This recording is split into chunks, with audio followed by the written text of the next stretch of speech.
Yo, yo, yo! What's up, everybody? Welcome back. Today, we're finally, hopefully, getting to neural network training on a GPU with our, hand-rolled OpenCL and Zig training framework.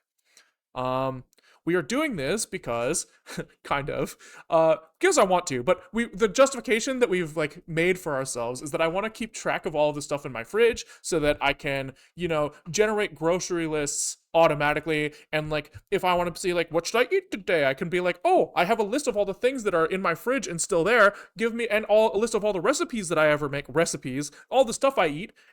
Computer, tell me what I can make. Right? And to do that, the idea is when I come home from the grocery store, dude, I'm lying so much because I don't really often I get my groceries delivered because I'm a fucking lazy piece of shit. But, when I'm unloading groceries into the fridge, I can scan them with my phone as I put them in, and then we can build up a database of how much stuff is in each stuff and what is all the stuff based off barcodes, etc., etc.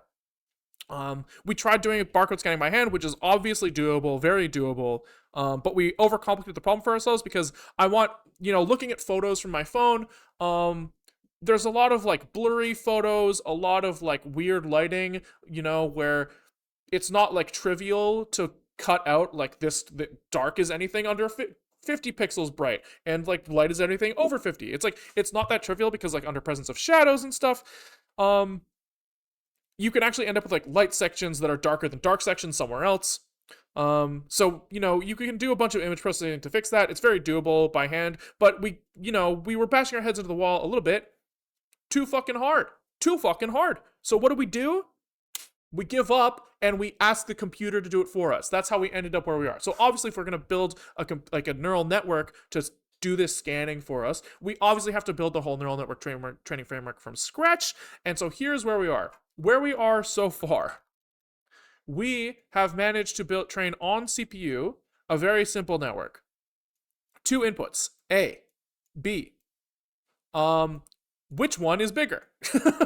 1 if A bigger, 0 if B bigger, right? The math here is actually not as bad as you would think, but basically the way this works is you multiply A by some number, weight 1, you multiply B by some number, weight 2, you add these things together, you add in 1 extra number, bias, and you tuck all of this shit through an activation function that basically turns it into 1 or 0. A little S curve, that kind of says okay, really small number 0, really big number's 1.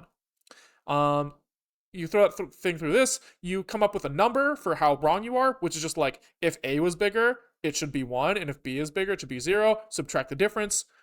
Calculate how wrong it was, and you do this thing called backpropagation, where you basically just walk backwards through the chains of operations that you did, and say, at each point in the chain, how much did this affect how wrong we were? If it's a lot, then we should change that number, right? And how do we change that number? Well, we look at which way to bump that number to get it to affect the to lower the incorrectness, So all that's fairly straightforward, but doing it on CPUs not really that great. And the way we've structured this problem is also pretty inefficient. So we kind of structured this problem as a graph of every operation, right? So we say we have A and we have weight 1 and we multiply those together and we put this into a graph, right? So this is a node in a graph, each of these things.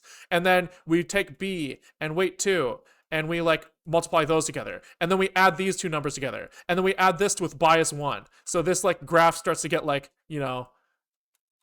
what is this? This goes to a plus with this. And then this goes through a sigmoid. This goes through, oh my god, my fucking scroll wheel. This goes through loss. And we have every single number tracked independently.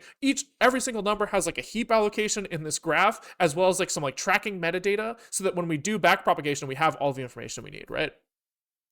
What we should really be doing is we should be processing this stuff in batches. So we want to say, we want to run, because eventually we're going to have lots of these weights, right? So we want to make sure that we can process large chunks of numbers at once. So we do that on GPU. That's kind of where we're going with this. And so what this is going to end up looking like is you're going to have a list of we're going to do many samples at once now, right? So we're going to have A1, B1, A2, B2, right? And this is just going to keep going. We're going to fit to as many fucking numbers as we can fit in the GPU at once.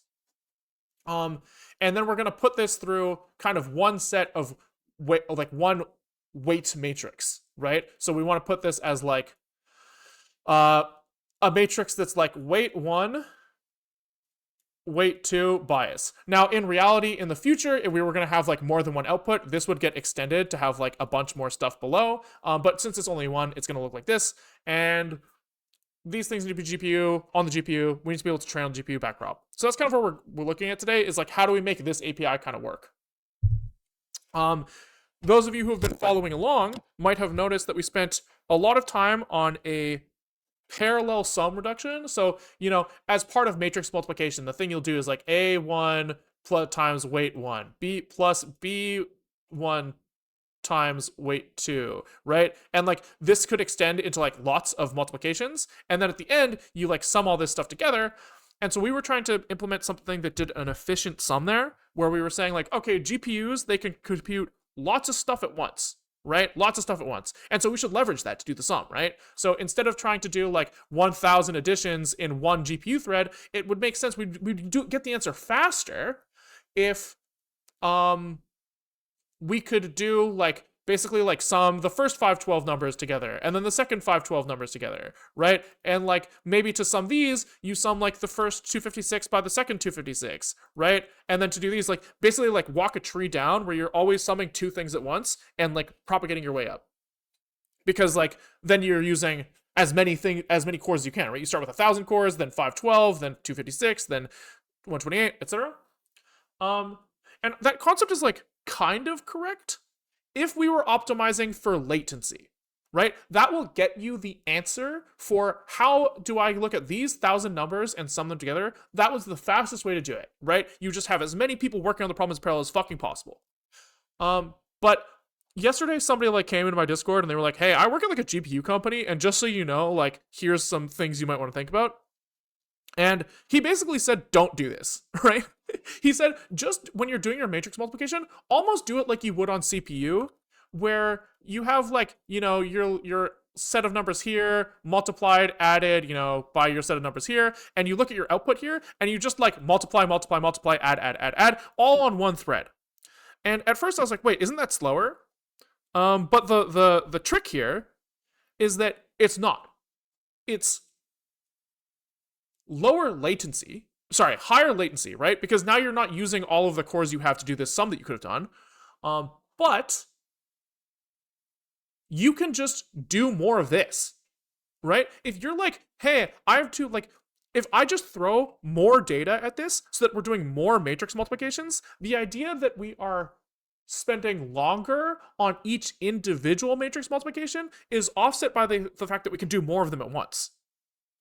Right? So the idea of trying to like hyper optimize this like sum thing by doing parallel reduction is actually kind of slower, because you have to start with 1,000 cores doing a thing at once, and then this turns into 512 after the first step, into 256 after the second step, and like all of those other cores are like kind of wasted, right? So it's actually like maybe kind of better to do it this way, where we just kind of say, fuck it, we'll do the simple thing, just fucking sum them all in series like you would on CPU. That was his recommendation. And I think it makes sense. And so, fuck it, we'll do it that way. And that simplifies a lot of the problems. So, the last couple days I've been posting videos that are just like, oh my god, GPU program is hard. Just dodge the problem. We just don't do it. As always, when things are too hard, give up. That's the solution, and we should really hammer that point home all the time. So we can just do this, and I think that like with that in mind, the rest should actually be relatively easy. Like implementing like matrix multiplication is not hard on CPU, and so I assume that as long as we're not trying to get fancy with it, it shouldn't be hard on GPU either. So plan of action is to basically implement the stuff that we have to do our shitty neural network training, backpropagate and train, and see what happens. Hopefully, at the end of the stream, we'll find out that we can create this network really fucking fast. All right.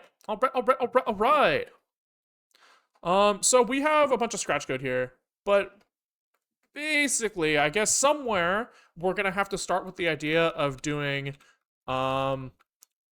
matrix multiplication. And really, we don't have to do matrix multiplication because I think we are only ever going to be multiplying matrices by individual vectors.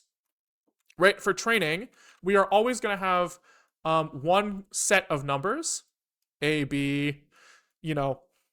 I guess technically you could think of this as A, B, A, B, A, B. Like this is having one matrix that's like A1, A2, A3, B1, B2, B3. This is kind of like the same as having a repeating set. So I guess this is maybe how we want to do it. I don't know. We could think of this as one long vector of A1, B1, A2, B2. And like we could think about doing this in like batches, right? So this gets multiplied by the matrix, then this gets multiplied by the matrix, then the next one. So we could kind of structure the problem as we only ever support an input of matrix multiplied by 10 vectors. You know what I mean? We could kind of structure the problem this way, and I think it would be fine. So let's start there, I guess. I guess that means that like we have this OpenCL math guy who's in charge of like creating kernels and running them, where kernel is like unit of work to run on GPU, kind of. So we can call this like matmul kernel. And I guess he is going to come from some matmul program and matmul kernel. Matmul program content. And I guess we'll put this next to some program content, which is going to come from matmul.cl. All right. Oopsies. We'll call this guy matmul.cl, and I guess we just got to figure out what goes in him, right? So most of this stuff that we were doing, get that shit out of here. So we're going to be matrix multiplying a bunch of stuff. And I guess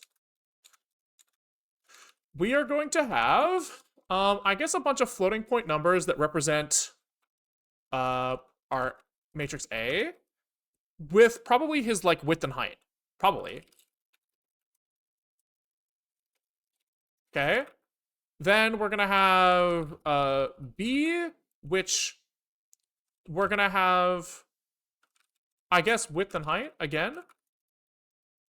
I guess. Just joined. Does this mean we successfully add a list of numbers? It means that we made the problem too hard for ourselves. We just don't have to do parallel sum. Just do it sequentially, baby.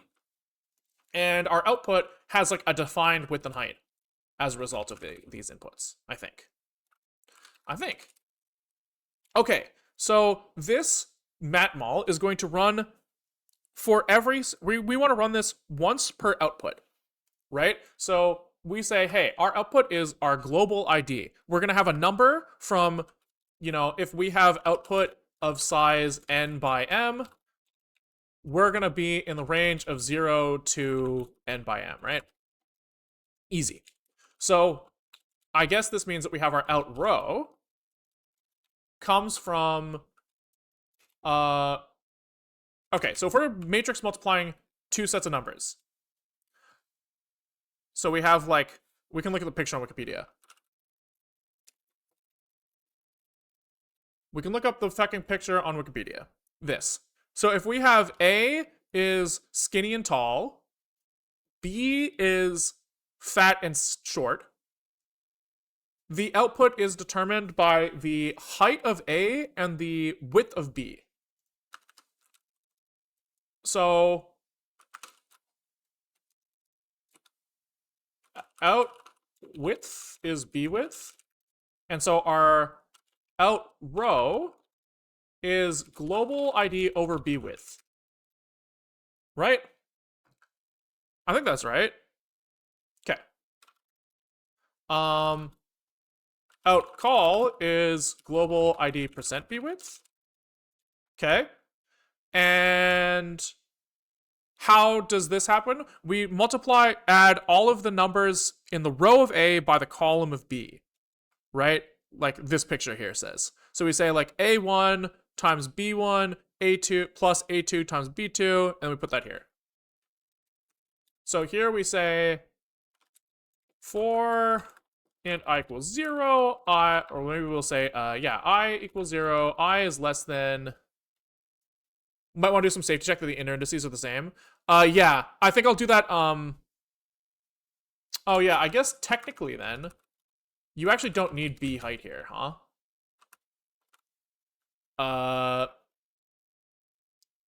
Yeah, and then we'll just assert externally that they're the same on the CPU side. Because last time I checked, I can't call assert in here.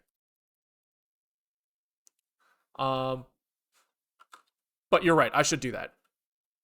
Okay, so we go for I is less than a width, I plus plus.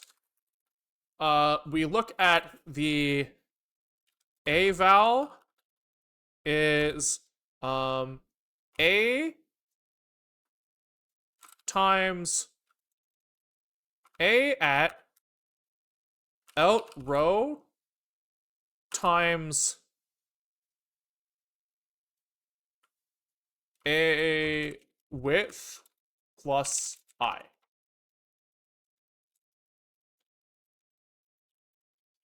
This will just be easier for me to think about it this way. Okay. B val is B from, oh, this plus I goes inside the brace here. The B val is, so these things are oriented in memory as like row first, right? Is how we'll do it. So we have like, we want to extract from this column. It's like our row is determined by I. So each iteration we're going down by 1. So it's must be I times a B width, we'll call it, plus outcall. Yes. This feels right to me. And then we just say, like, we have some accumulator.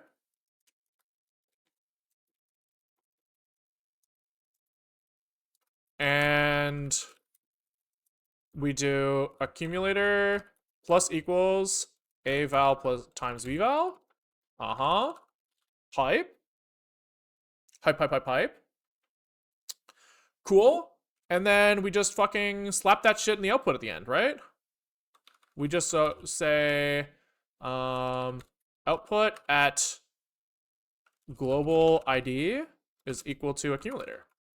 So easy. We fucking nailed that shit off rip, dude. Whoa, hold on. We don't need, we already have B width here. Let's look at the picture again.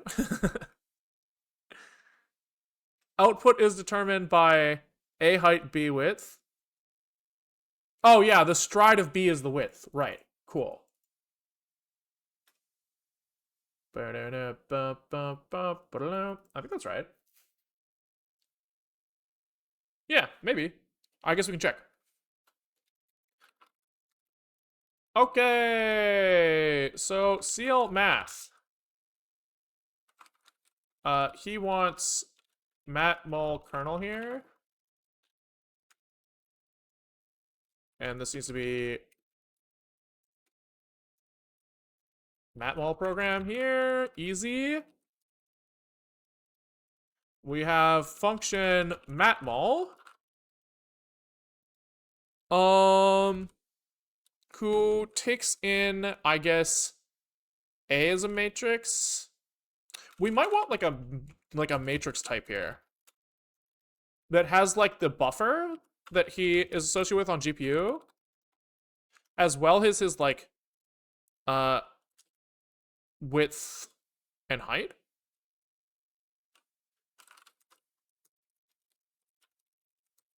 And we should call this like mat2d or something, because I don't really want to think about the fact that we might have like arbitrary dimensioned tensors where we'd have to kind of like have our dimensions stored as like a heap allocated array or something. I don't really know, because like you could have like an arbitrary number of them, so fuck it.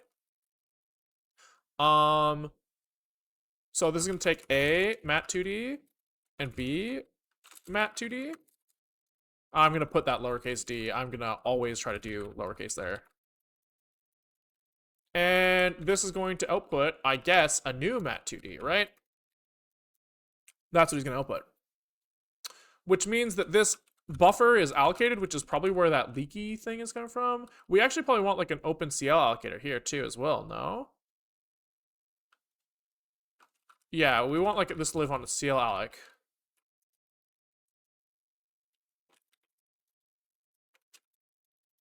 I think. Okay, so here we assert that A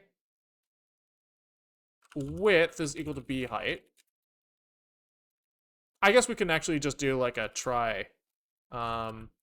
If A width is not equal to B height, return error, invalid dims.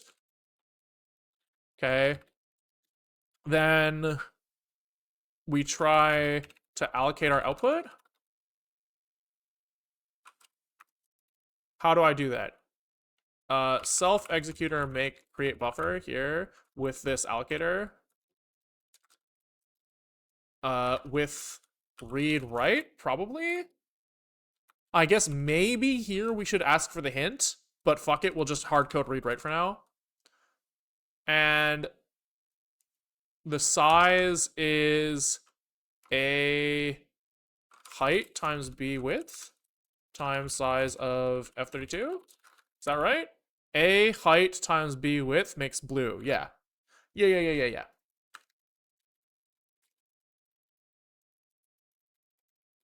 Okay. And then here we're like, buff is red. Width is A B width. Height is equal to A height. All right. Cool. Simple.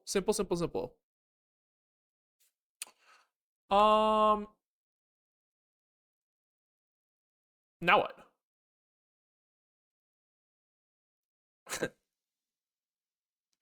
I guess we have to call our kernel, right? So we say matmul kernel. I guess we have to set these arguments. So we have what? Argument 0 is A buff. 1 is A width. I guess we should be careful here about using uints here for this stuff. Like, just kind of everywhere here. This should be floats. Then otherwise, I think that's right. Okay, so what are arguments? A width, A height. We got B buff, we got B width, and then we got, this is red. Then we schedule this shit to happen.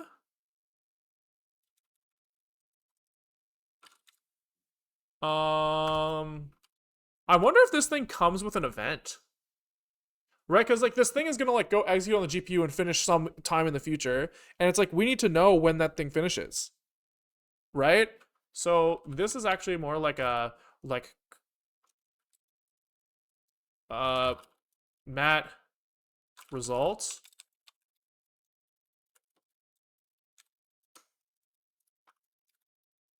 And here it's like event.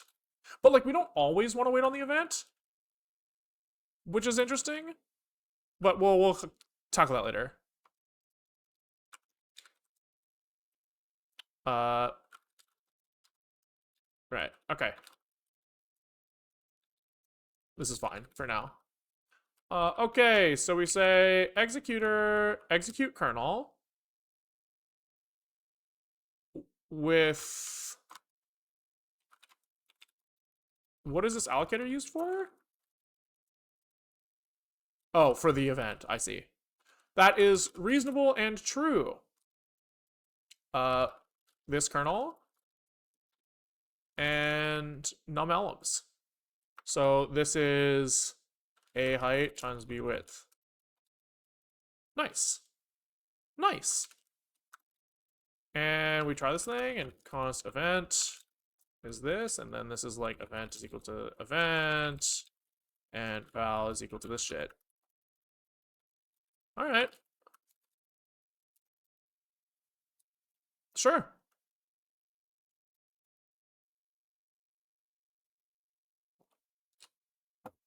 Everything there seems pretty reasonable. So I guess we just want to test this shit, huh?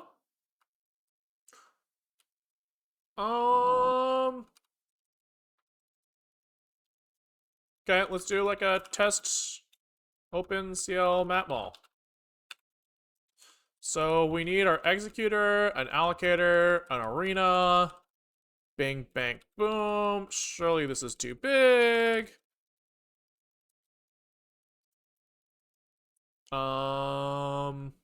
Oh, this thing, I see. We need to do a little bit better tracking this. Defer heap page allocator free buff. There we go. A little better.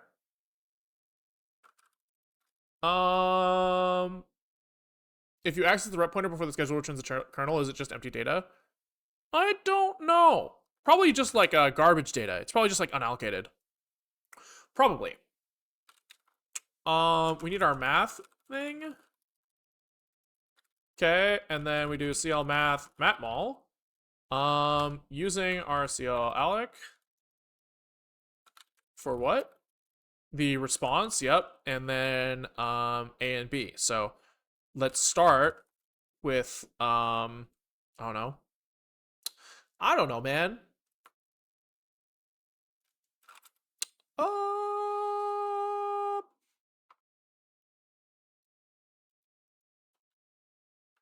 Can we just multiply like 1, 2, like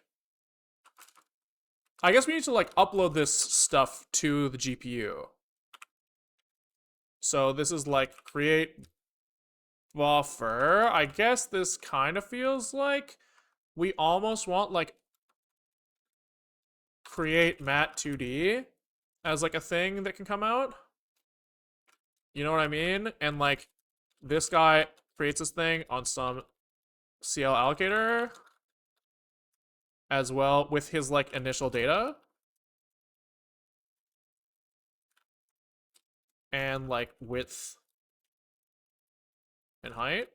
Or I guess height is implied by this thing here. So it's like this, I guess. So this guy goes what? I guess it actually like looks kind of similar to this, to be honest. It's like we're just not running a kernel though, so fuck this thing. We do need self as CL math thing. We call executor create buffer of read write with I guess this is like literally the size of like initial data len times size of F32. Okay, cool. Then our width and height come from width and initial data len over width. We should say if initial data percent width is not equal to 0, then we return invalid data.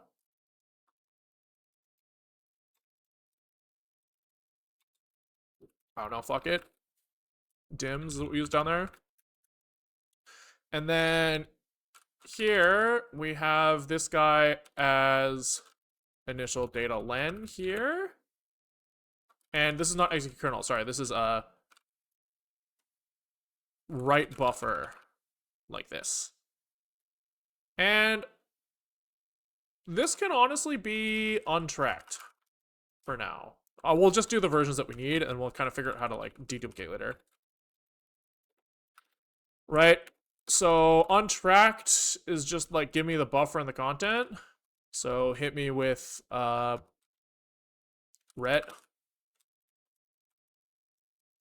And what was the other thing? Content. This needs to be like std_mem slice as bytes. Okay. So this thing will get uploaded and then we can return this. Okay. So now in our test, we can be like, make me a couple guys.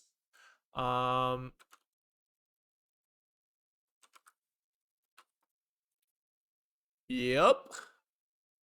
And here we're like, hit me with 1, 2, 3, 4, 5, 6 as A with stride of 3.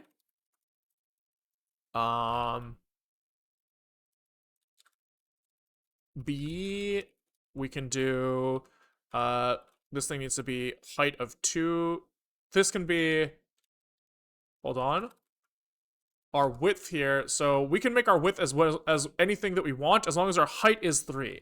So 7, 8, 9, 10, 11, 12, 13, 14. Like this.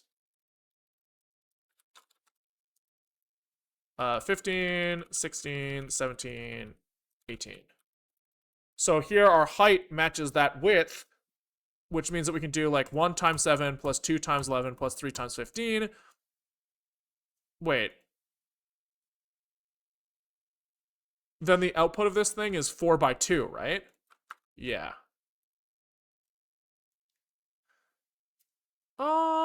Initial data percent, not divided, where? On like upload, this would have been? Oh no, I think divide is right here for height. Then this is percent here. I think this is right. I think. I'm not sure though, we'll see. So then we do CL math, matmul,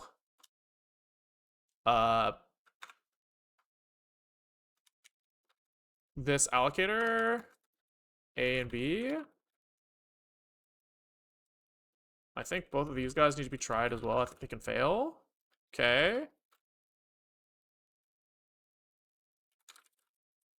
Then I guess we want like try std testing expect equal. We're expecting that the width is 4. We're expecting that the height is 2. And then I guess we need to validate each of these things, right? I think these guys need some ampersands on them to make them happy. Okay. And so we want like, I guess expected is a bunch of like this, right? And we're looking for, okay, so we're gonna get 7, Jesus Christ. Can we just do this in Python? Python 3 packages, numpy. And just copy paste the output. Fuck it, you know? Okay, so we have import numpy as numpy.array.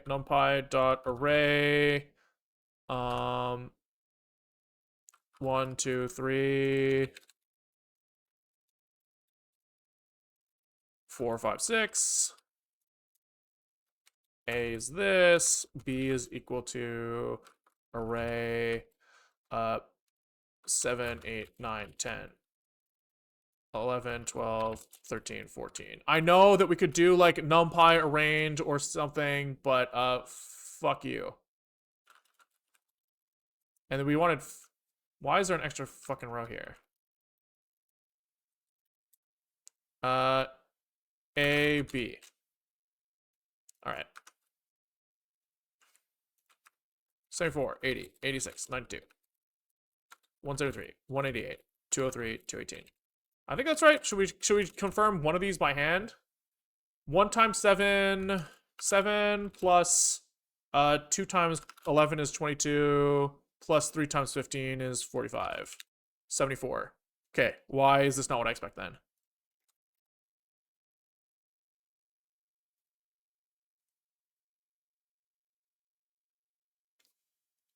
Oh, it is. I'm just a fucking dumbass. 74 is 74, if you think about it. If you think about it, 74 is in fact 74. Okay, so we have our expected outputs now, and now we just gotta fucking, I don't know, like get C back on the CPU, I guess?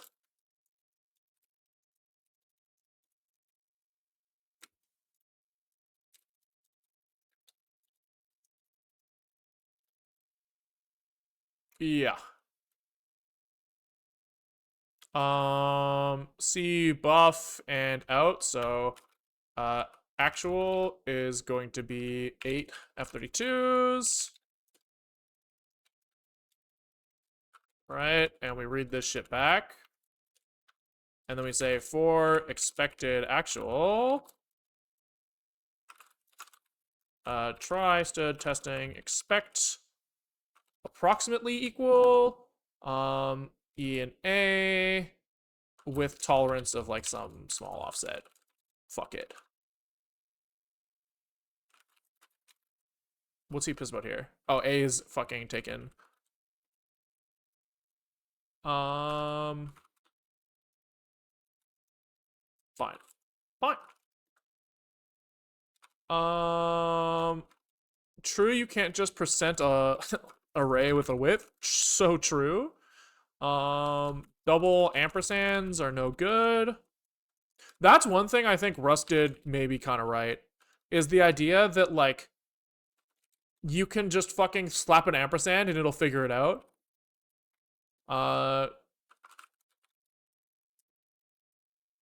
What the fuck? We should be doing right buffer tracked here. Oh, this is untracked, which means that this is just mat2d.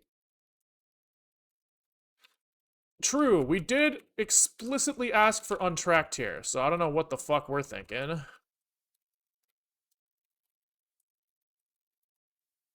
Okay. 718, this guy's pissed because usize bullshit.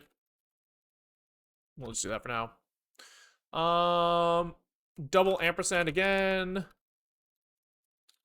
True, this guy already takes in a pointer. Expected this, found that. So all of these guys need to be like in wrapper types here. So this is uint is width. This is can we avoid typing all these for real, or do we just fucking run it? Oh, fine. I'll type by hand. I'll use my fingers like a fucking pleb, dude. Fine. If you'll make me. Air union is ignored on all of these. So true right now. So true. And 575. This guy, whoa, 578. Is mad that like, whoa.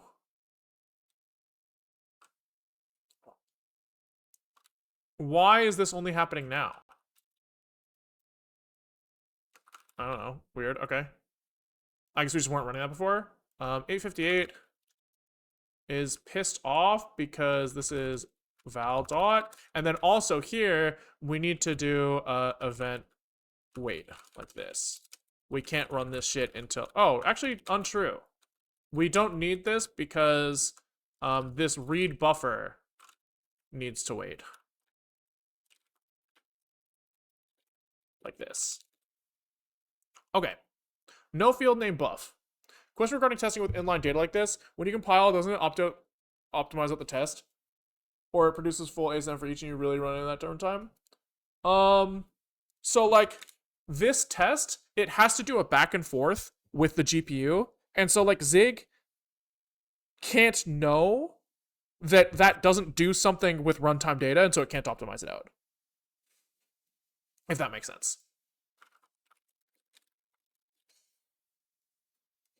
But you're right, you do have to be careful that like some things can get like really folded away like that. And it can be annoying. What's this about? Expected type this, found that. Oh, this needs a stood mem slice as bytes. Depends on the use case, is always inline. Yeah. Like if you see like a syscall, it's like what's it supposed to fucking do, right? If you say like f write to a file, it's like how it can't optimize that shit away. That'd be fucked. This sum shit that we were working on the other day is just garbage. Get this shit out of my fucking life. Okay, invalid dims. At 724. Are we fucking stupid? A, width 3, B, height 3. This should be 4 here. Stride is 4. I don't know what the fuck I'm smoking.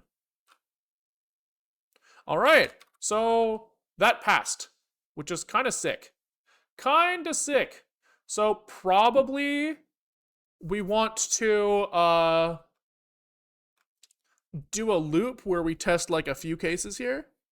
But that's looking promising. It's looking promising. So probably we want to go like you know, sizes or something, and we're gonna like what? We're gonna like const dims is struct with you know, u32 like use width. Probably these have to be u sizes because the for loops are gonna generate u sizes. Oh, these could be u32s actually, which is easier.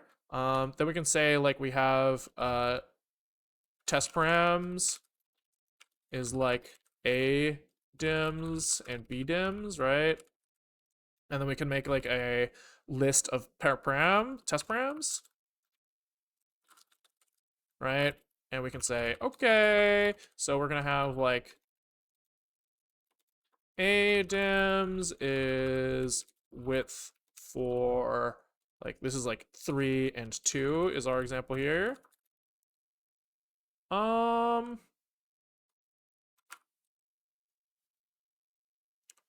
We should do one manually, probably. Like, the idea that we could fuck up our test math is a little scary here. I guess, but, like, test matrix matrix multiplication is that hard.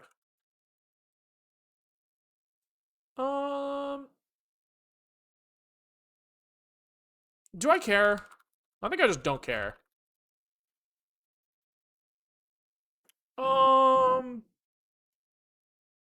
It's just like, if we do fuck this up in some subtle way, that's fucked up. But also, like, the chance of this getting fucked up in some subtle way feels kind of wrong. Or, like, low.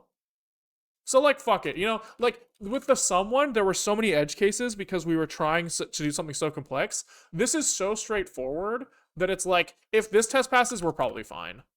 I'm kind of down to run it. And we've never regretted not writing more tests. Literally never. We've never regretted it one time. Okay. So we have matrix multiplication, which is kind of like the core of this thing. I guess let's implement sigmoid and then figure out how to stitch together into like NN forward pass later. Let's do that. Oopsies. So this should also be really easy. Sigmoid function is literally just like this. Sigmoid. Right, it's just this bad boy. So we did, which one of these did we do? Oh, this is the backprop section, my bad. 1 over 1 plus e to the negative x. Okay, so it says OpenCL have like a function for like e, like exp. Does he have that? Math functions, nice.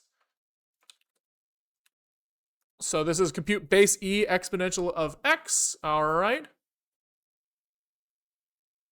Okay, cool. Cool, so that's easy. So we literally just like copy paste this. And I guess we have x, well, sigmoid, I guess, who is going to act on something. Sigmoid, he's going to act on some set of numbers. He doesn't care about their dimensions, really, because everything is happening. There's no like relationship between numbers he cares about. Every single number in any matrix, vector, whatever, we're just going to apply the same function to each element. So it's literally just like in and out. We get our global ID. We look at our output at that global ID, and we run this function, which is what? We have it copy pasted over here. So this is like 1.0f over 1.0f plus x negative in global ID. So fucking easy for us, dude. Look at this shit. We're going crazy mode. I don't think it's worth it. You'll spend more time moving data in out than doing Sigmoid on GPU. But we do. So I was thinking before, like, yes, you're like kind of right. Um, like, you're right that like the majority of this time in this function is going to be spent like literally copying the values from like input buffer to output buffer, right? This is the slow part. But when we're doing back propagation, we need these numbers, right? So we can't just like fold this sigmoid into like the calculation of the matrix multiplication. Like we need to hold on to this set of numbers or recompute the matrix multiplication on back propagation. So we do need to do this, I'm pretty sure. I'm like 60% on that. If we weren't backpropping, then we could fold these layers down. But I think that we need to do this. I think. Okay, let's just do a quick little OpenCL Sigmoid. And it feels like we have some sort of like OpenCL math like test like what do they call it when you have like a thing that you use in lots of test fixtures. This is coming up a lot. So we're gonna have our arena, I guess.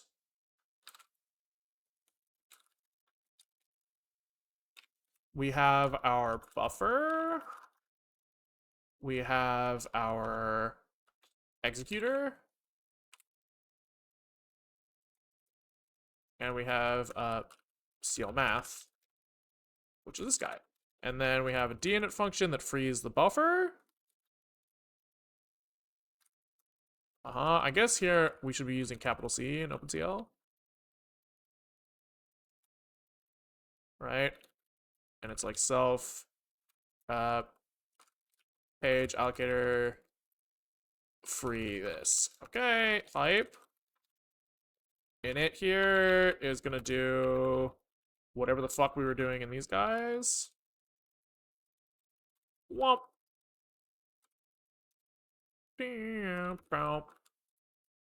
Uh-huh.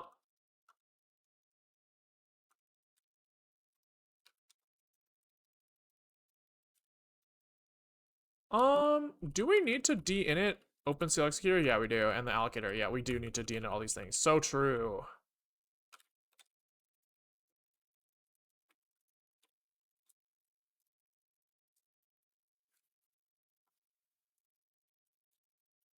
All right. Arena is arena executor. It's executor, hype, CL math is CL math, and then we have to actually free all these things later. So it's like CL alloc gnit, which means that we need to keep track of that guy.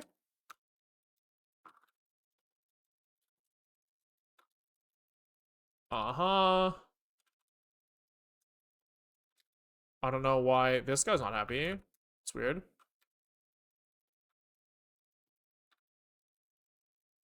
Oh, this also just returned the wrong thing, huh? Okay. Probably in reverse order, right? So we go allocator, executor.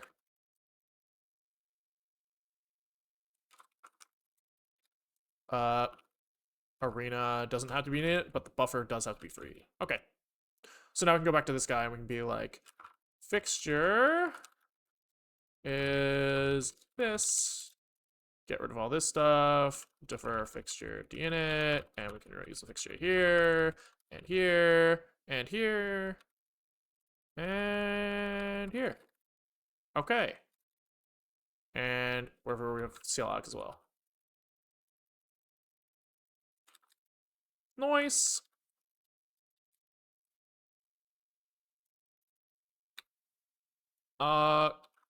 No D in it in CLI. Is it reset? Is that why?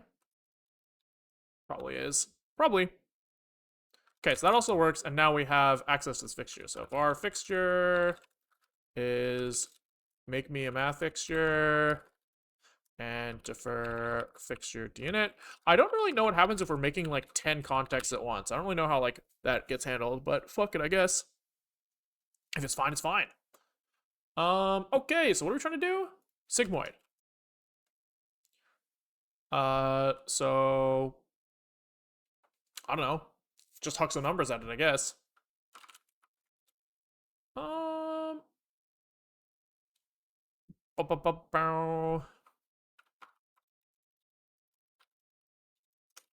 input. And can we just huck like negative 50, 40, you know, 0, 100, 1,000, whatever.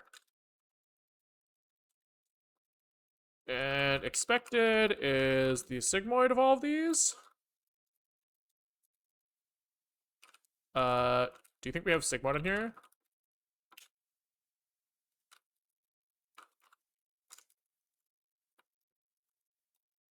Do you actually need a sigmoid rather than a simple LU? I think that I will eventually upgrade to that.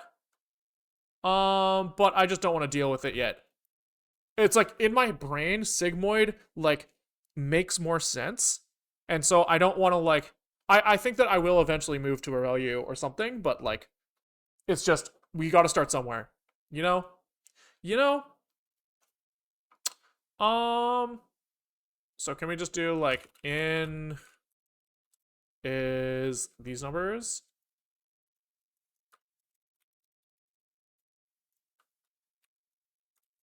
Ah, fuck. Negative 40, 0, 100, 1,000. Fuck it. We'll type it by hand, and this is np array like this. Oh. Then we do. I guess we just do the math again. 1 over 1 plus np np exp. They're saying negative input. This is correct. Yes, because 0 should give us 0.5, which it is. 100 giving you us 1 and 1,000 giving us 1 seems bad. I guess maybe we're getting like too far out.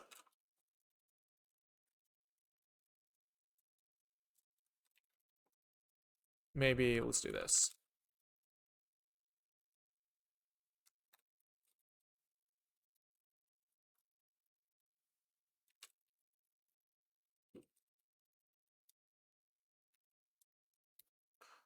There we go. Maybe this is more reasonable.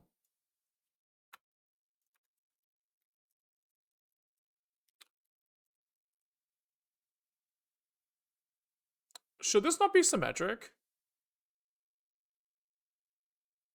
Oh, symmetric over 0.5. Sure. Sure. So this is like, 0.47 bigger, 0.49 bigger, 0.47 smaller-ish. Yeah, that's probably right. I don't know. We'll see. We'll see. So we need to I guess copy the input to the GPU. So this is fixture, executor, write buffer untracked? No. Create buffer? Yes. And this is read write, or maybe read only, to be honest, with the input size.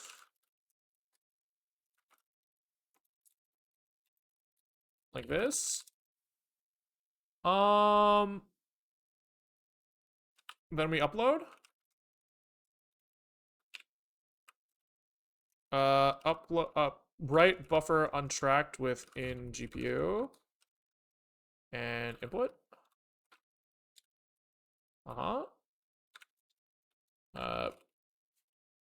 Bytes, slice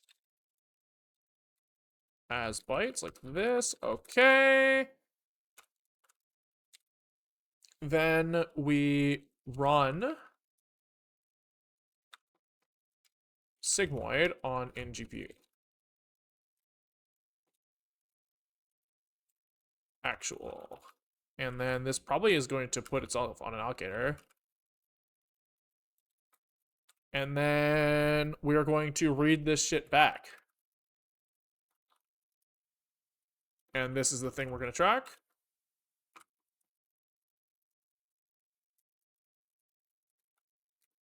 So this is out GPU, and actual is a series of floating point numbers, 5 of them.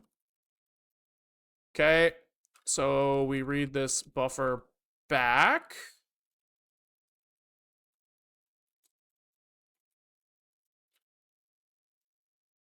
Okay. Yup. Read buffer into, from this buffer, into actual. Like this. Okay. Nice.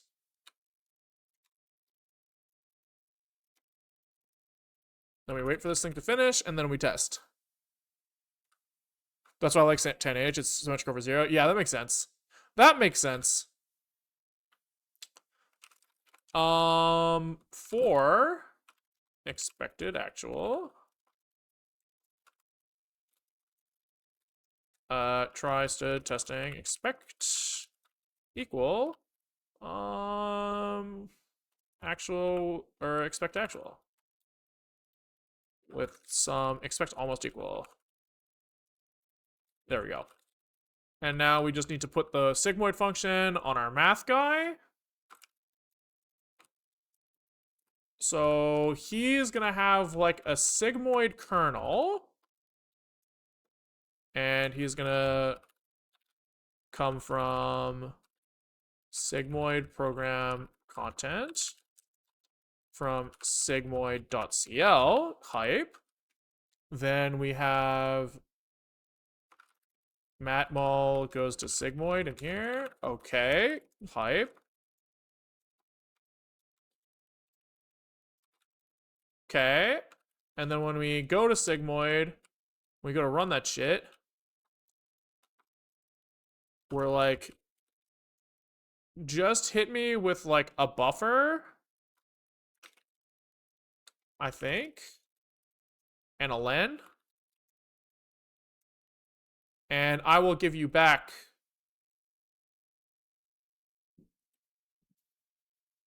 a buffer, I guess.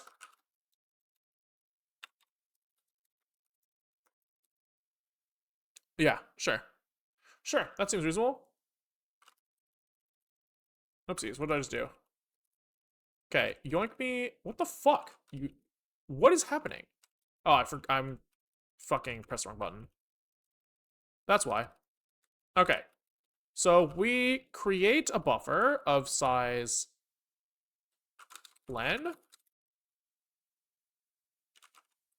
Num elms, let's do that so that we can do num elms times size of f32 here. That way it's like clear whether it's in bytes or whatever. This guy's just got input and output. Okay. Hype. Easy.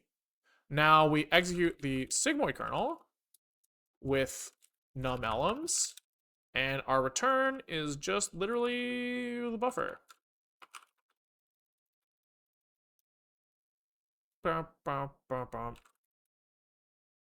Should this be like a matrix? Does that make more sense? It might, right? Because then we like it just feels nicer. Let's do this. And I'm not really convinced that these guys should be returning events because we kind of have like the chain of events that needs to happen to construct a number. And like really like the only time where that matters is when we want to do something with that number. And like the OpenCL queue operates in order by default. So I think we just can not worry about it. I think we can just like return a mat2d here from the mat2d.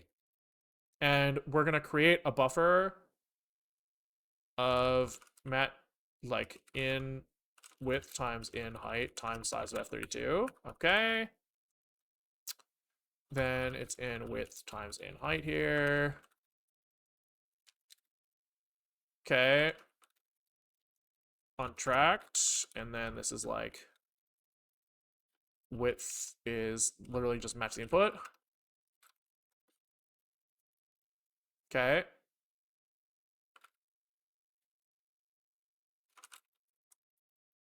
Cool. Cool. So then when we're actually creating this thing, we create it from mat2d.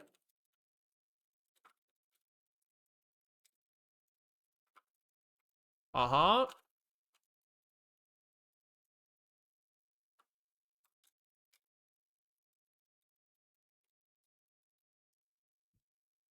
Sure.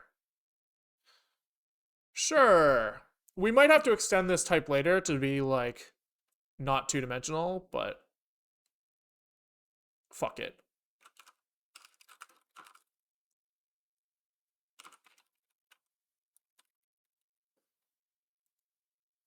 Okay.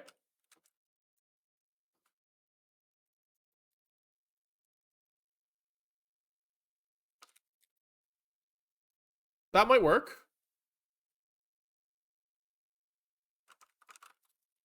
Why not just calculate on the CPU too? Because if we wrote a bug, then we could write the same bug twice, and that would be bullshit.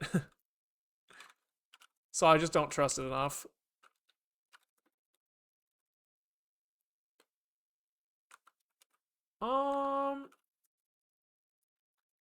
True, it doesn't need the allocator there. 940 here is mad that we don't have this. All right. Unknown error. Because the arguments here, we fucked this up. It's 0 and 1. Wait. Ah. Wrong kernel. Could have written a bug while calculating in Python too. True. But I think it's less likely. Maybe not. Fuck it. I don't know. I don't know. You're maybe right. You are maybe right. Could be. Okay. Cool. Cool. So now we have our sigmoid. We have our matmul. And that should be enough to do a forward pass of our existing neural network. So, our neural network, he should be A, B into output. So world's simplest neural network. I know. So if we're trying to do batch training this thing, what's happening here? We're going to have one layer that has, I think, weight 1. Okay, so the output of this thing, let's imagine like a two output network. Okay? So each neuron here, he has like some number of outputs, which is determined by the height of this matrix. And each input is going to be multiplied here. So it's like weight 1, weight 2, and then weight 1, weight 2 again. But these are like for this neuron versus this neuron. Okay. So that makes sense. Now, we also are going to have some biases here, which we could encode in the same matrix, or we could put in a separate matrix. Encoding in the same matrix might be easier in terms of like tracking. So we could do that.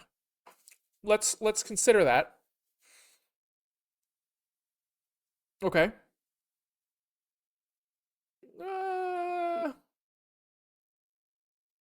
I'm thinking. So we're gonna put in to this guy. Let's just think about this for a second. Like we're gonna do like a batch of training at once, right? So we're gonna have many samples. A1, A2, A3, A4, B1, B2, B3, B4. Okay, so this is kind of like, 4 width, 2 height inputs that are multiplied by this matrix. Nothing too crazy there. Now we might want to pad this with ones, right? So that we can put biases in here. But we'll see. But I think something that I'm trying to keep in my mind here is that I want this training to be able to be done on CPU or GPU so that we can compare results. So I think that we need like something that like holds this and takes in this and applies the multiplication and tracks backpropagation in some way.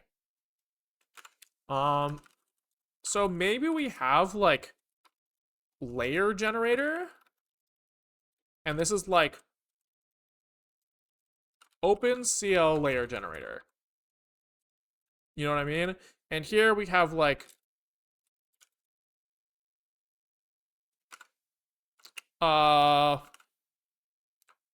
like a fully connected with Sigmoid. Like yeah, fully connected. Maybe the Sigmoid is like a separate step? Yeah, sure. So this guy is gonna have, I guess for now, let's track it as weights and biases separately. So weights is going to be a OpenCL Math Mat 2D, I guess. It's gonna live on the GPU. And biases also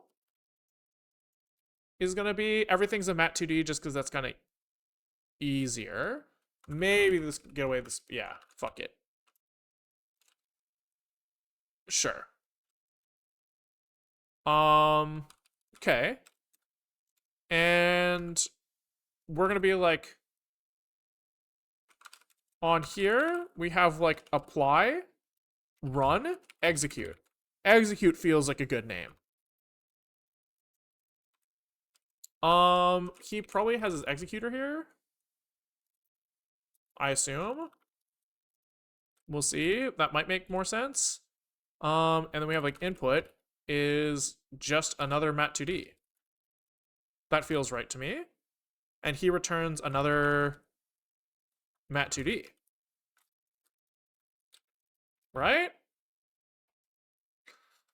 Sure. Yeah, I mean, why not? He then just calls like exec utor.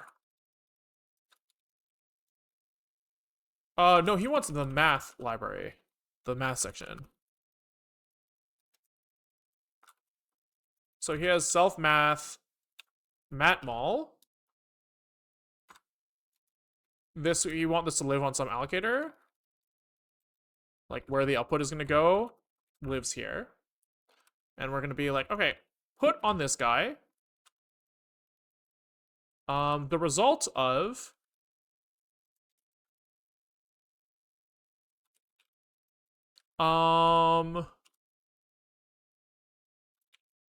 weights and input, right? Think that makes sense so far. And then we want to add, which doesn't exist yet.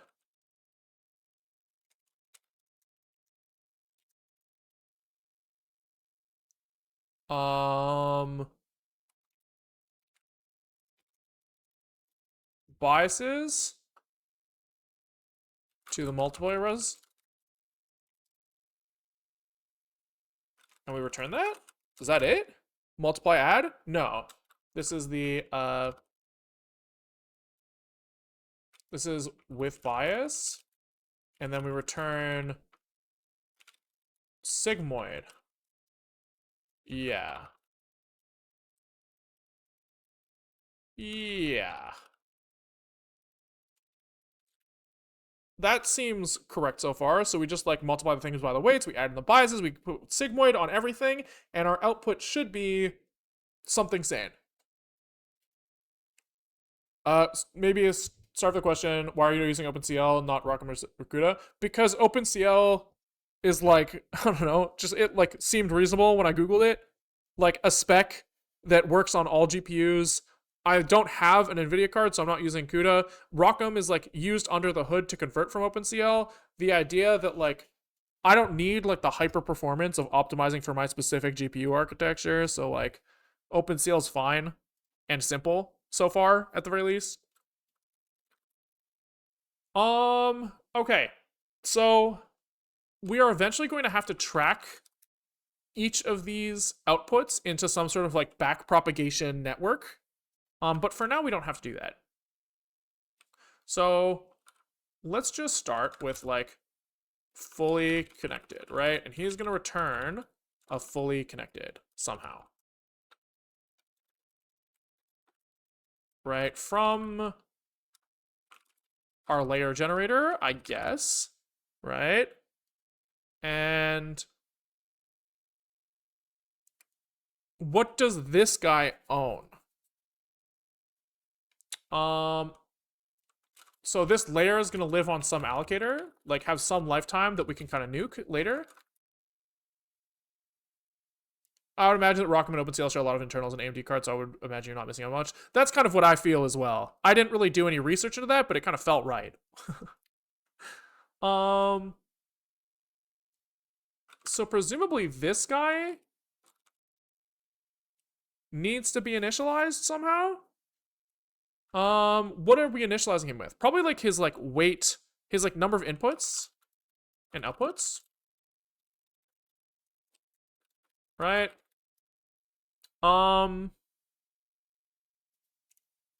So this guy has like in our scenario, 2 inputs, 1 output.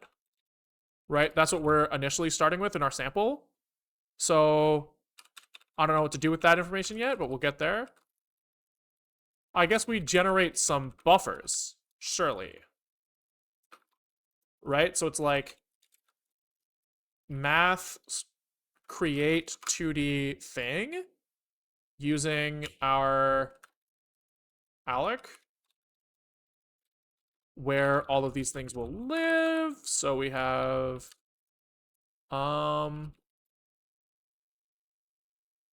initial data and width. Okay. So maybe we need like a scratch pad as well. I don't know. We'll see. This kind of seems reasonable. Then we can be like scratch allocator, make me some shit of is it just inputs times outputs? You know, initial weights. Maybe these will come in later. But fuck it. For now, we just mem set them to 0. For now. Okay. I don't know where this is going, but... And then the size is... Width is the number of inputs. So it's like this. Make me a thing, and this should create me a... Yeah. Yeah. So number of columns is outputs. Am I fucking stupid?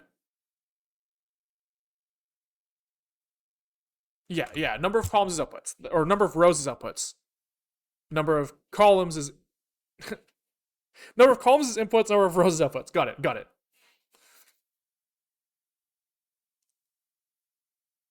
Yes. Okay. Okay. Sorry, my fucking linear algebra is hard, man. It hurts my brain.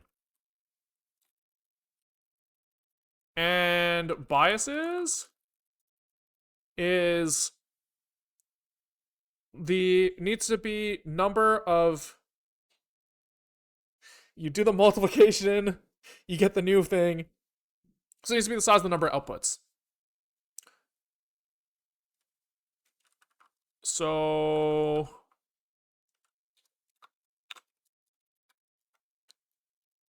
like this, with stride of outputs, I think. Right, so it's like a one-dimensional vector that we're representing as a two-dimensional vector. And when this thing comes out of this thing, it's going to be like, I took this column of stuff, multiplied it by this, and I have like a new column of stuff. So it's actually 1 here, I think, to match the dimensions. So we have a size of like output size, but with a stride of 1, I think is right. I don't know, man. It's just hard, man.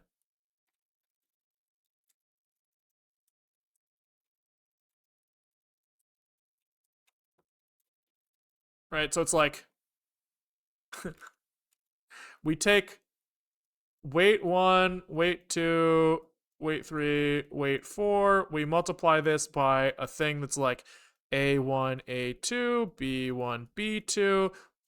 This results in something where we have, you know, this times this times this. So that, and then we do that here. So we have a like out 1, out 2 over here.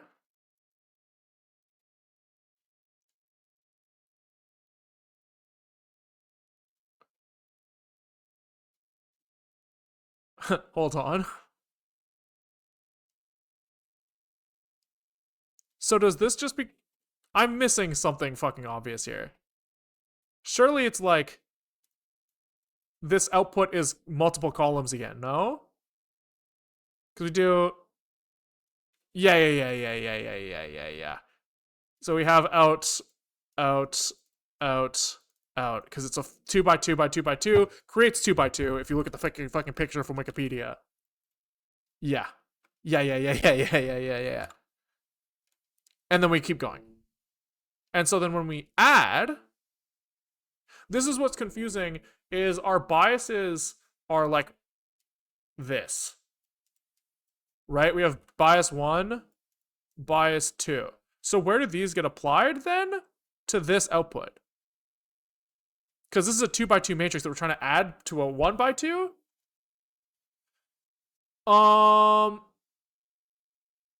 So it'd be like if we had 1s here. And add it. So it's like, I guess it's like for each element sideways. Yeah, because this is hold on. This is A1, B1.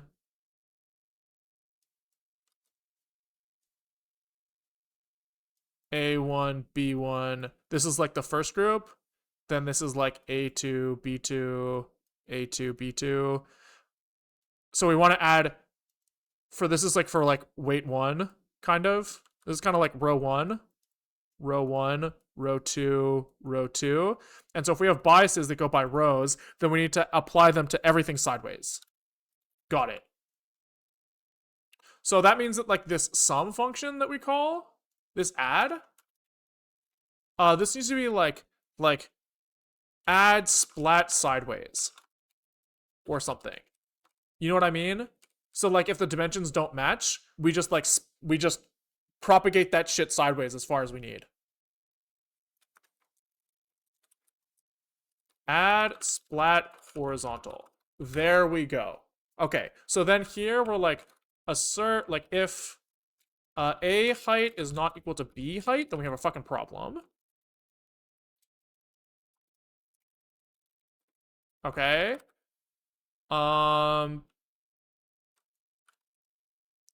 And we just like run some kernel. So it's probably gonna look very much like this guy, this sigmoid kernel. Okay. So we have add splat kernel, probably something like this. And it's like, some in and out. And what does he need?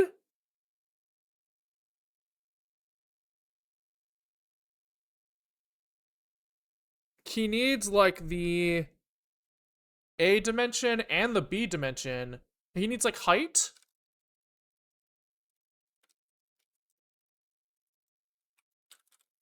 Right, because these are the same. Um, I guess here we're also assuming that like A width is equal to 1. Because we're assuming that we can like splat this thing out without like continually for every single element he gets the same guy from his row, right? So like if we were trying to like splat out A, B, A, C, D or something, it's like, how does this splat sideways? It has to be single column because now we know in this scenario, A gets applied to everything in this row, B gets applied to everything in that row. Okay, so this makes sense, which means that we also need probably B width, right? And then our return.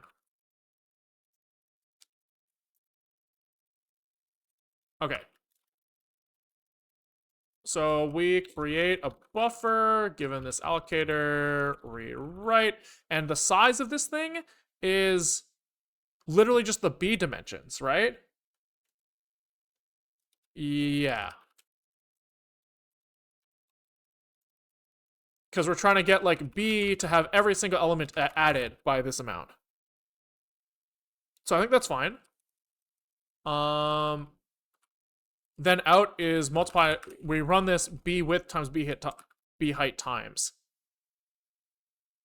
Yes. We might not even need the height, to be honest. Because the height is kind of implicit by the number of items that we're queuing and the width. So I think we can get away without it. I think. And then it's like use B width and B height as our output. Okay, that seems okay. That seems great. That seems fine.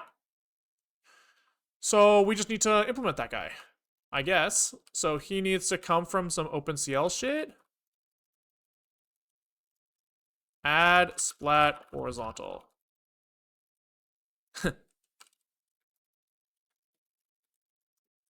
I think we actually called it add splat everywhere.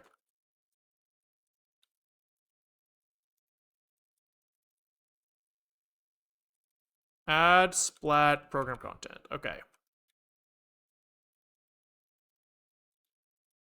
Add splat. Okay. Add splat CL, baby. Can we copy from Sigmoid? And what do we say our thing was? It's like add splat. Yeah. We can call it add splat horizontal. Fuck it.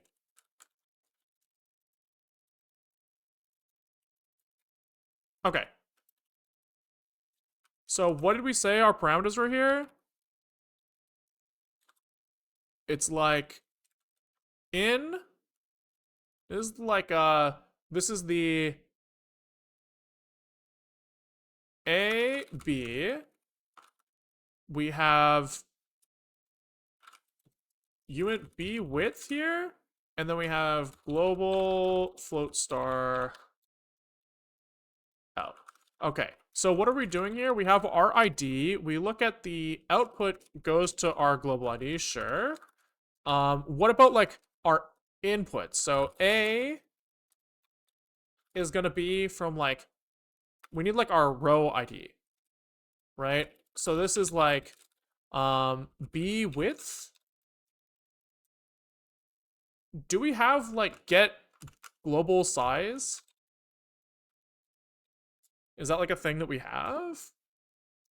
Where work item functions. Get global size, yeah.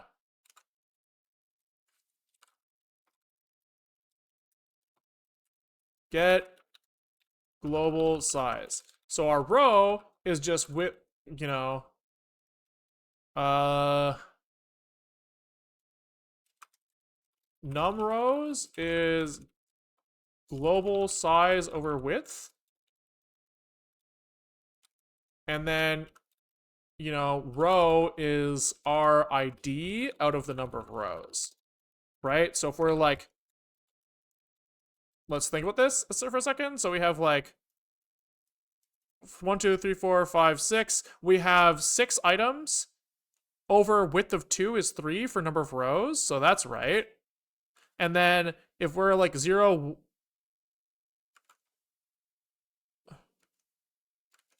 global size, yeah, so we have 3 here. Then we say row over num rows.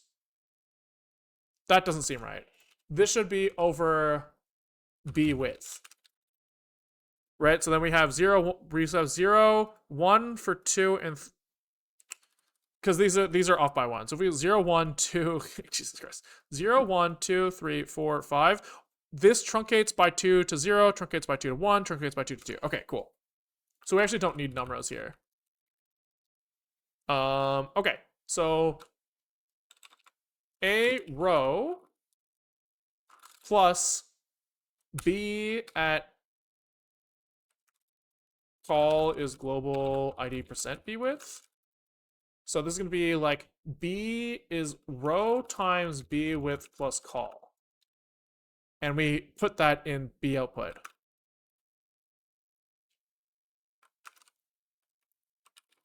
So like b index, I think we do this. Then we can use b index here and say out at b index is equal to this. Right, that seems kind of reasonable. So we just like, the output is like matches the input location. We're doing an addition with a splatted out. Yeah, so every time we look at the same row, we use the same a value, which I think is fine. I think that's fine. We should write a test for this, because we will get it wrong. So we can just do, you know, test OpenCL add splat, and we'll see where it goes. So it's like OpenCL math fixture init, defer fixture d init. We have fixture add, hello? Oh, math. Add splat horizontal from 2 things, right? So this is going to be, you know, create mat2d from this guy. I found your SIMD parsing video. Trying to do something similar. Really fun streams, mate. Thanks, man. Appreciate it. Glad that they're fun. Useful, arguable. Fun, also arguable. But we'll take it. Okay. So we'll take this guy from like 1, 2, 3, 4 or something, right? We'll just say first call, and I think it's stride 1 here. So this guy should make like a column of 1, 2, 3, 4 that will get splatted out into some rows. So B, let's try to make him another thing. So here we'll maybe say we need 4 rows. So let's kind of structure this a little bit so that we can like understand it.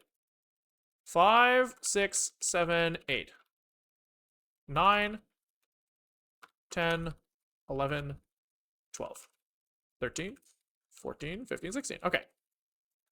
One more row. 17, 18, 19. Okay. So for each of these, this is stride 4, right? So we're trying to create like a 4x4 matrix here that's being added to a 1x4 matrix A. So what are we expecting here? We're expecting all of these get added to by 1, all of these by 2, all of these by 3, all of these by 4. So this is, I guess we start by copying this, and this is 6, 7, 8, 9. These are all by 2, so this is 11, 12, 13, 14. Yep. Then these are all by 3, so it starts at 16, 17, 18, 19, and these are all by 4. So 21, 22, 23, 24. I think that's right. I think that's right. So this is the actual GPU value. We need to extract this shit off the GPU. So we say, give me some fucking floats to shove this shit into. Fucking copy that shit out. And wait. And then we can do a comparison. So for each of these guys, expected actual, we do a little float compare. Are you in the Jai beta? Nope. Jai looks kind of interesting, for sure, but I'm happy to use Zig for now. It's great. I like it. This works. Okay, so we've just got lots of mistakes down here because we didn't finish this shit yet, which is fair. 752. What's mad here? Buff is out. Why? Out is a buffer. Buff should also be a buffer, no? No field name buff? Oh, and mat2d res. This should just be mat2d. Okay, so he's getting mad when he's trying to make the add splat horizontal kernel. Because we did call this add splat here.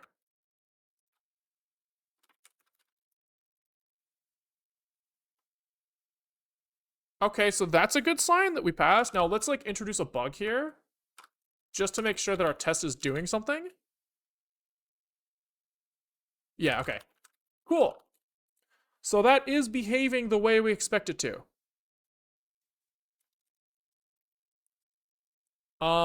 So now our fully connected die is maybe correct. So now let's try to like generate a layer that goes through this shit. Okay. So what's going on here?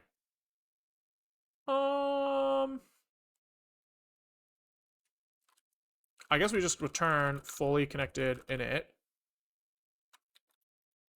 I guess we need some scratch space here. I guess. If you say so. What else does he want? He wants math. Sure, so we'll just say that we have one of those sitting around. Inputs and outputs. Okay. I think we should make the CL allocator part of the layer generator, because then this has an API that can be kind of used for multiple types, right? So this API here has nothing in the function signature that is tied to OpenCL other than self, which is great. Which means that this guy has to hold CL alloc like this, as well as math. I guess. Okay. Cool. And so that means we can just fucking create one of these guys.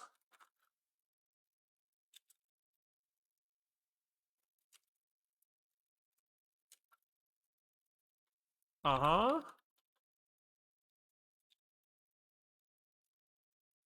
I guess. And we should be able to be like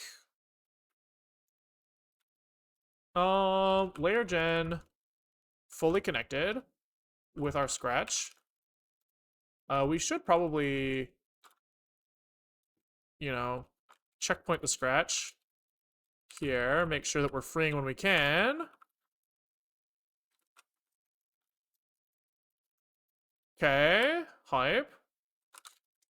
And right now, we're literally working on 2 inputs, 1 output, which is like really small, but it's fine. It's fine. Sure.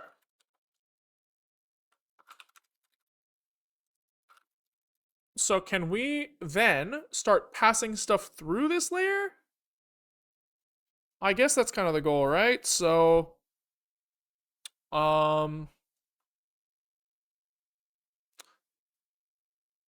when we were doing training down here on CPU, what did we do?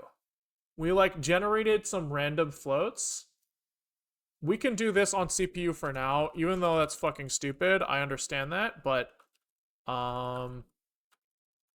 it's kind of nice for now. We'll do it that way because I don't want to like implement a RNG on GPU right now. I think that you could do it very easily. I just don't know like the math for pseudo random number generators right now, so just doing it on CPU is fine. It's gonna be slow, but whatever. Rand float. Where is that what we're doing? So we want to generate like a fuck ton of these guys now, right? We want to rip a bunch of them through here at once. So I guess this is like, can I initialize like a full array with these guys?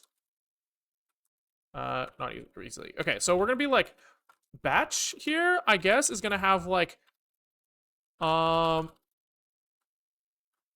gonna like take these from our arena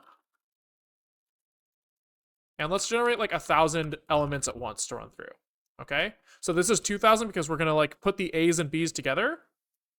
For I guess batch lm, we just have like lm equal rand float. This is fine for now. And what are we gonna do now? How are we gonna work with this shit?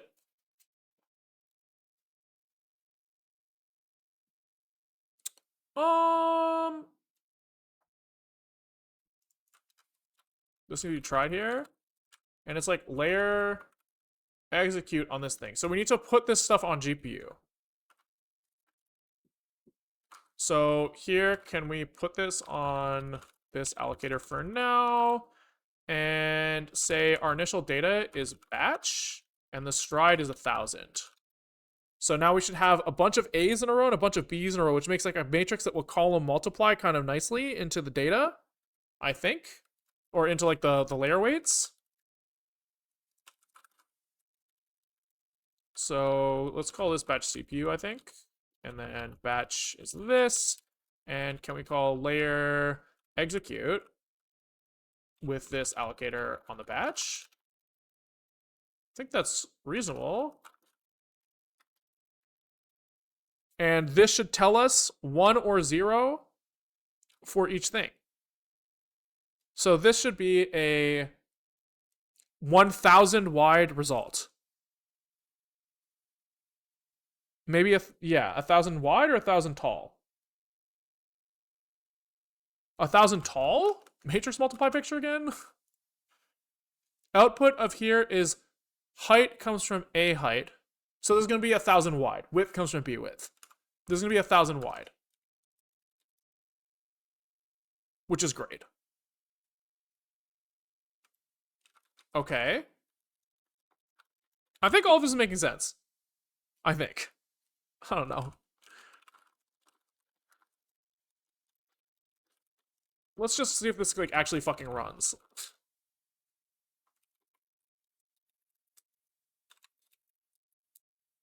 Of course it doesn't. Okay, so fully, this thing needs to return a failure thing here. This thing needs to be tried here.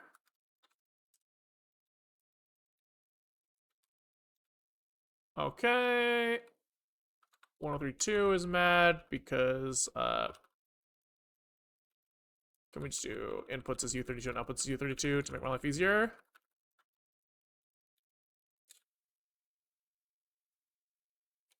Okay, and then whoever calls this also needs to propagate those U32s. And then who calls this? That's fine. That'll work. That'll work. Layer probably has to be tried here. Okay. And mul res is mad at 1045. Yeah, alright, fine, fuck it. Okay, so this did get mad. little invalid free here. Where's that getting called from?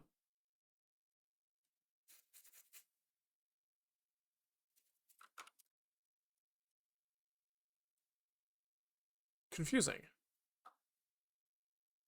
Interesting.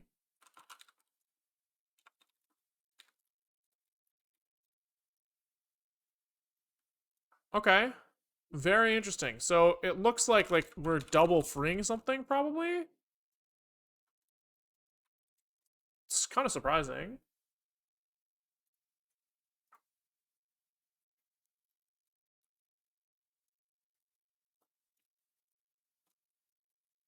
Interesting. And it's hard to tell where that's coming from.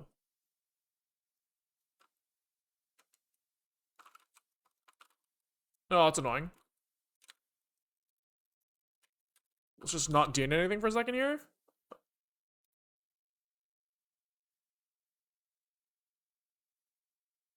It's so much slower in GDB. Yeah, and it's like getting so fucked up that we're like fucking up our stack even. That's really interesting. I don't even feel like anybody should really be freeing anywhere. No? It's annoying too that like this backtrace is fucked up. Interesting. Interesting. I guess we can start bisecting. You know, hello world. I assume that we're getting through this.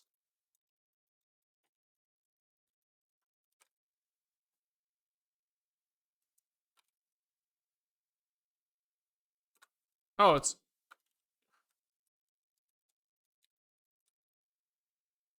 The fuck?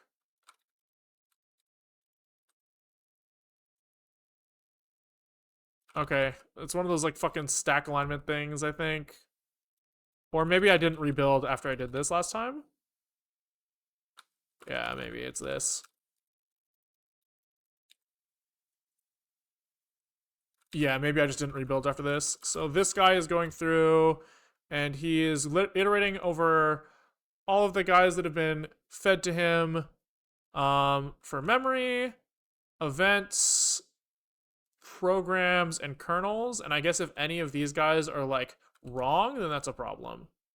Leo, thank you for the 10 gifties. Much appreciated. Much appreciated. That's very kind. Very kind.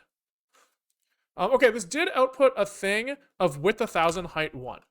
Now, I think if we were to look at this thing as it is right now, we would see all zeros because we initialized our weight matrix with zeros. So we could check that.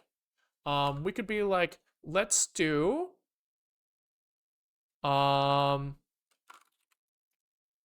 executor read buffer like this.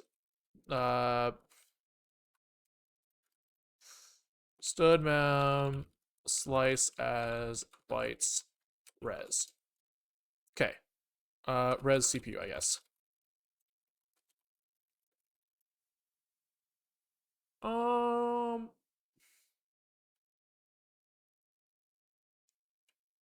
Sure.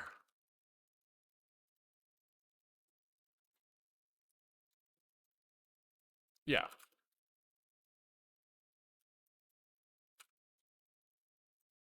Final is this. We wait for that shit. And we look at the answers.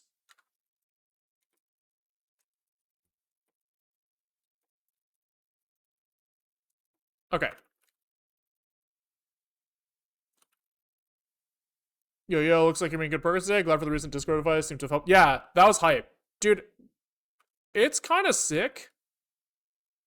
Like, the idea that, like, someone on the internet just saw my stuff and is, like, an expert in the field and, like, can help me out. And that's fucking cool. That's such, like, a sweet advantage. He is definitely not doing what I expected here. I expected that every single value would be 0. So when we did our matrix multiplication, the answer here would be all zeros because all of our weights should be 0 because we initialize them with 0 here. And the fact that it's not is concerning. It means that something's wrong. So can we maybe try doing less? So let's just start with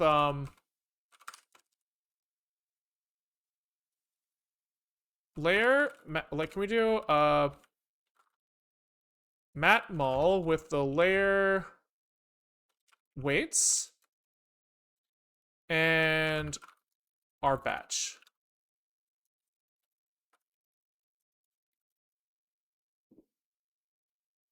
Okay.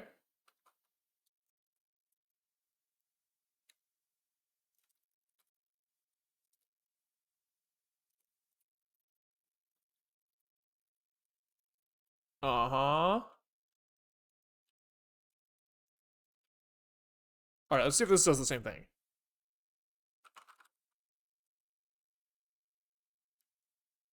How percent 1000 for each number might be easier to read in roulette overflow.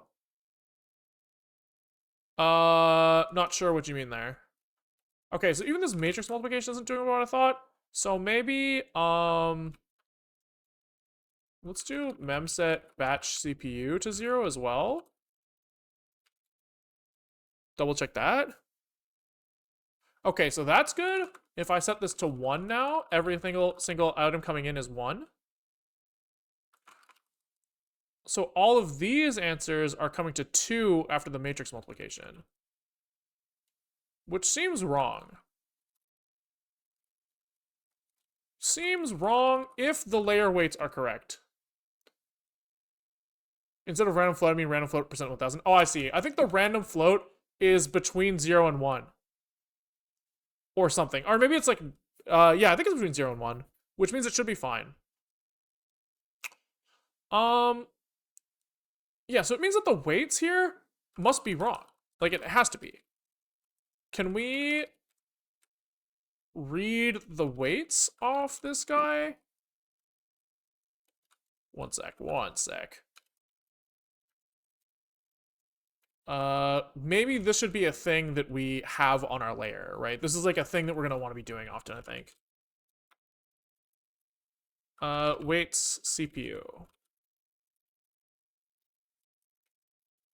So can we say alloc is stood mem allocator, and we're gonna return a slice of F32, or something like this. Something like this. And we're gonna be like self weights width times self weights height. We have this as our output. Okay. And then we just do the like read shit. So it's like self math executor, read buffer with CL alloc. Maybe untracked doesn't need that guy. But we do want to wait for this thing. So I guess we do need like scratch CL is, I think you can just make one of these.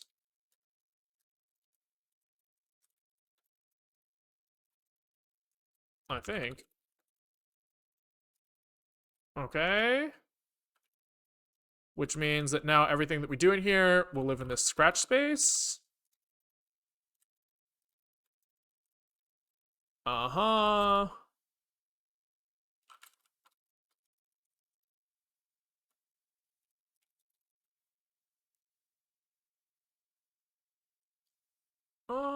Yeah, I mean, or, yeah, it's fine. It's fine.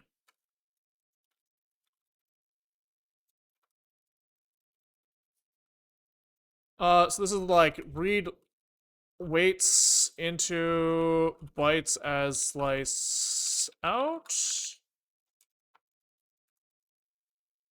Uh-huh. I guess this scratch CL here. And return res. Okay. So can we do like layer weights CPU with arena allocator.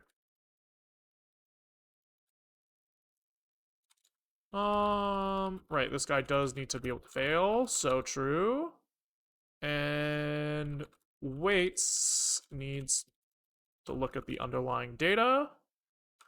Bytes as slice, where the fuck we just wrote it. He doesn't like this. This is slice as bytes the other way around. Okay, he's mad because this guy can fail probably. And return res here is mad because yeah, he wants out actually, not res. So true. So true. Okay, so the weights being 1, 1 here does line up with our answer. So I guess the question is like, why? Right? Because our weights here should be memset to 0? Like, what the fuck?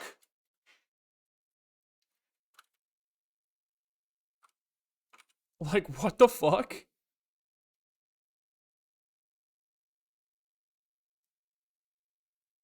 I don't understand. Oh. I'm a dumbass. I'm a dumbass. This stuff is getting freed before we upload, right? So this has to be,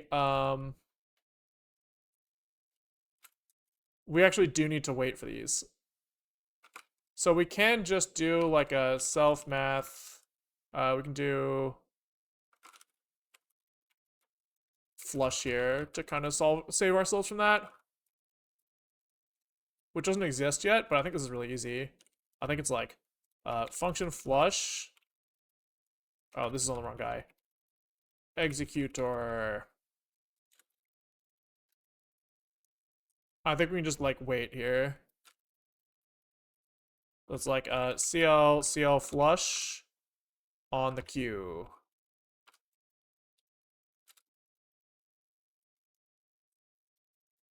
So I think it's just like this.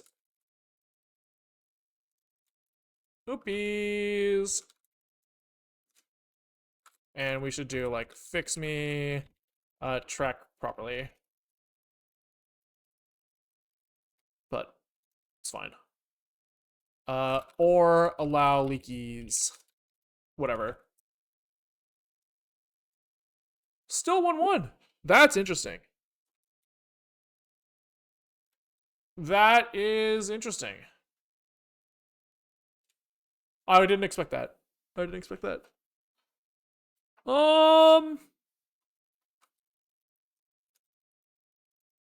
If we change this number, do the weights change? No. So like, what the fuck? What the fuck?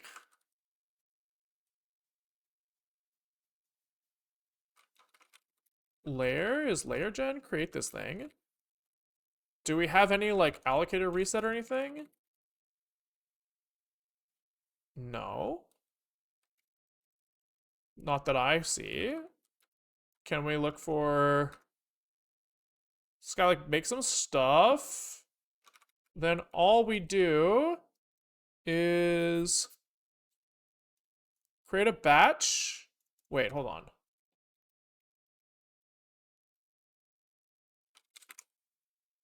What in the fuck?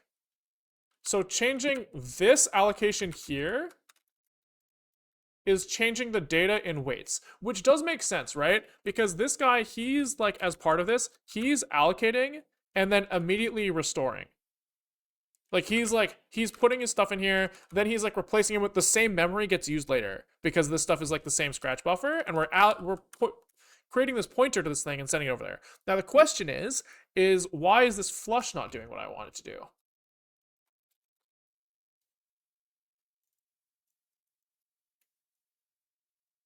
Oh, can we like, is it like wait? OpenCL wait for queue to finish. Is that allowed?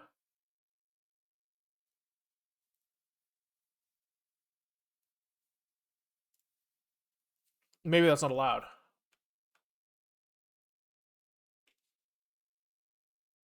All right, maybe we just track properly then. Which means that we want this guy to have like create mat2d with the tracked as well. Right, and this guy calls write buffer instead. We'll just put a fix me on here. Copy pasted with untracked. We get the event is this, and then we return event and val is equal to this stuff. Right, and then we can be like, like this. Then we just wait for these guys. So it's like waits, event, wait, biases, event, wait. All right.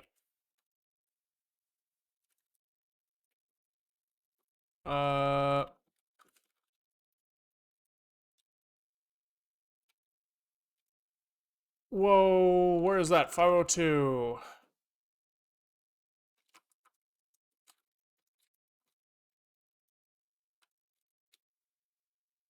Okay, there we go. Is that better? So we're getting zeros out of this guy now. And our batch is ones. Okay, hype. Hype. Okay, so now we should be able to run this thing properly now. So I think it was just like our upload from CPU was like fucked up, which is fine. That makes sense. Makes sense. Okay, so we create our batch. We map mall. Okay, so we're expecting to see 1,000 zeros here. 2 zeros. Oh, because we're not looking at the results. Okay.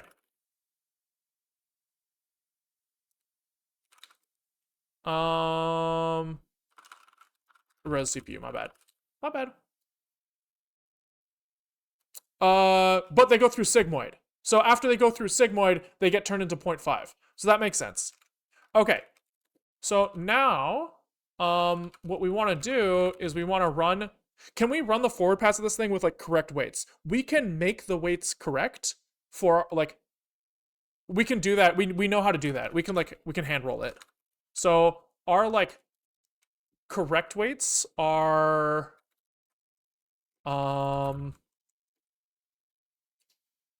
here we have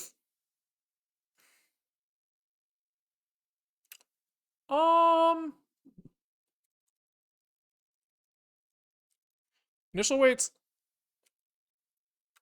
So we know that we want these things. If we were to do this by hand, we know that it's like A, B. We want this goes through Sigmoid, which returns less than 0.5 if the number is negative, and greater than 0.5 or this is greater than 0.5 if the number is positive. So if we want to know if A is greater than B, we can do like weight times negative weight here, and then you get like A V times B negative V plus 0. If B is bigger, this will become less than 0, and if A is bigger, then it'll become greater than 0 because these guys are even. And so if we just huck in, A weight is like 10, and B weight is negative 10.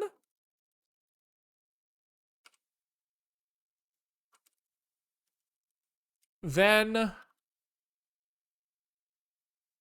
we have to be careful with the biases here a little bit.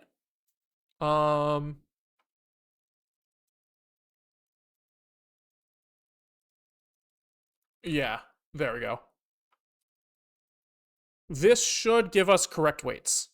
And so we should be able to run our thing over all of this batch at the same time. And our expected results are like, if you, so we have like an array of A,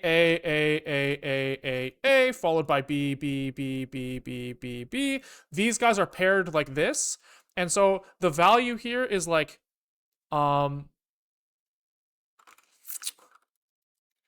like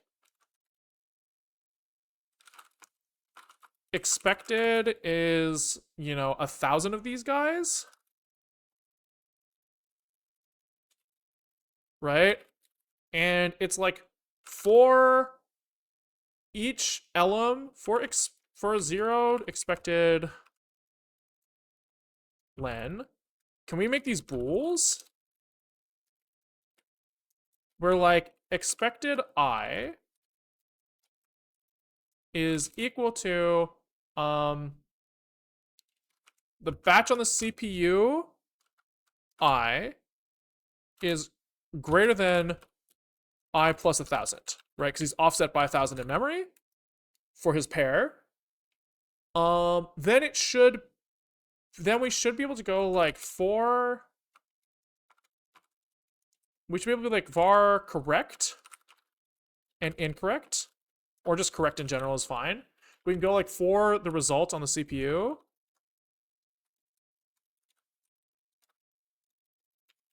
We can check if res CPU is greater than 0.5, which is like kind of like the true scenario, is equal to expected. We count correct.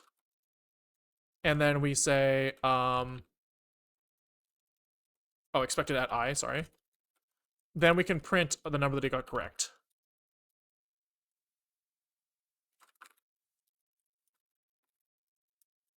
What is it mad about here? Res CPU I. So we can say how many we got correct here.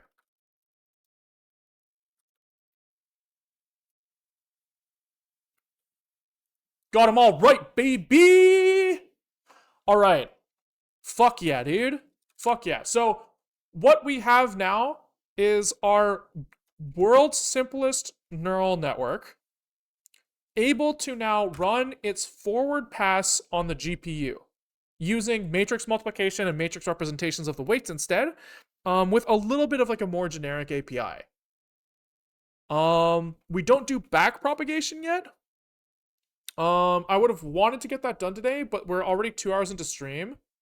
I have to piss, and I think that this will take long enough that it's too much for one day, for one stream, I think. But this is like really good progress, right? So what did we do today? We implemented matrix multiplication sigmoid on GPU, also like a splat add. We added this like kind of abstraction around OpenCL 2D matrices that seems to be working okay. I think it needs to be extended to kind of be arbitrary dimension, but I just don't want to deal with figuring out how to represent something in memory that has an unknown number of dimensions. I think it's like you need like to heap allocate the dimension list or something. I just don't want to think about that right now, so that's for later. But this, with a little bit more work, we can generate these random numbers on the GPU, and then all of the training is pretty straightforward, right? So I think probably one more stream on this. At the very least, we got the forwards pass working, which is hype. Okay, cool. I gotta pee. Thanks for watching, guys. If you like what you saw, we stream most days. We aim for 12:30 to 4 o'clock Pacific time. It is 3:45 now, so anywhere between 3.5 hours ago and now. If you're watching live, you should expect to see us. Some of the content goes on YouTube. Some of the content does not. The metric is basically if I think I can title and thumbnail it in a way that it will be clicked. But the other stuff is interesting too. So today we were doing research into how we are going to like get training data for our barcode stuff. We were looking at things like generating barcodes by hand, whether or not we should be doing like using online data sets, or if we should be using barcodes that we generate that are kind of like shoved into some sort of like on top of some sort of like 2D or 3D scene. The idea of like generating data versus getting it from online, how we're going to like architect the neural network and how that affects what type of data we want, all that type of stuff. So we were doing research on that. If you want to see stuff like that, and you can't catch it live, they get archived on Patreon, YouTube members, or in Twitch VODs. And if you pay in the appropriate place, you get access to those. The stream does stop happening when I run out of money, so this is a way for us to like give something to people who want to help the longevity of the stream. So I think that's all the plugging we got to do. YouTube, peace out, and Twitch, let's find someone to raid.